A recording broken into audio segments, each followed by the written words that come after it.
As we look around the Capitol, there's effigies and paintings, even in this chamber. There's a painting of George Washington, Thomas Jefferson, George Mason. The vision of this nation who envisioned a nation and a government that was committed to liberty, tempered by law and justice, and their idea of justice was an equal application of the law to everyone. That there wasn't two sets of laws, one law for the citizen and a different law for the bureaucrat or the elected official, but all laws were equally applied to every person. I want to tell you the story of two Johns and how the law doesn't apply equally. The first John is Mr. John Yates, who in 2007 was fishing for grouper in the Gulf of Mexico, when a state conservation officer who had federal authority approached his boat and asked to inspect his catch. Upon the inspection, he found that there were 72 grouper that were suspected to be under the minimum size. He ordered Mr. Yates to return to shore.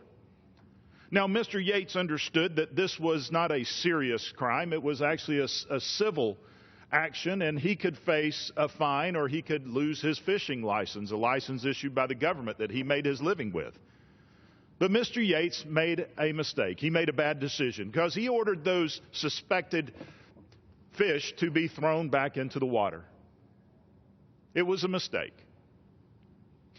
But after being punished for what he did wrong of catching small fish, 4 years later in 2011, Mr. Yates was convicted on a federal offense of destroying evidence under the Sarbanes-Oxley statutes. He went to jail. He also spent 3 years on a supervised release program of a federal offense of destroying or tampering with evidence.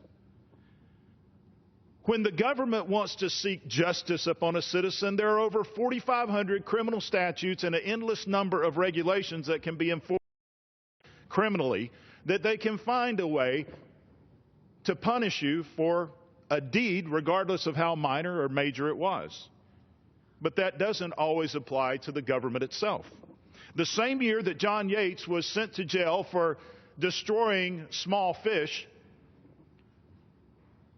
the House Oversight and Government Reform Committee issued a subpoena to another John, who was then and is still the commissioner of the IRS, John Cossigan. They demanded that he provide, under subpoena by the force of law, all the documents relating to Lois Lerner and the targeting of conservative groups by the IRS. However, instead of responding to that subpoena, the IRS destroyed over 24,000 of those documents. But yet today, Mr. Cossigan is still the commissioner of the IRS. There are two types of enforcement of laws in this nation, one for the citizen and one for the government official. You see, the Sarbanes-Oxley catch-all that has been used to successfully prosecute for destruction of cars and weapons, even bodies, as well as documents and evidence, excludes government agencies. The American people deserve justice, but we do have one tool, and that is the tool of this Congress to impeach those who violate the trust of the American citizens.